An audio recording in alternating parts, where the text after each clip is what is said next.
All right, let's talk about adaptive sales sequences, Batman style. Imagine Batman fighting crime but using one gadget for every villain. A single Batarang for Joker, Penguin, Bane, Riddler, everyone. What would happen? Gotham would fall. That is exactly what most sales teams are doing right now.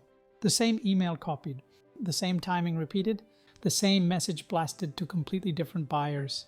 And then they wonder why nobody responds. But AI rewrites the game. Tools like Salesforce, HubSpot, Gong, and moksy.ai rewrite your sequences automatically.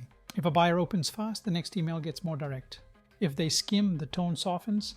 If they ghost, the system changes channel or timing. Your outreach becomes alive, adjusting itself like Batman adapting to every villain. So tell me, why are you still using one sequence for every prospect?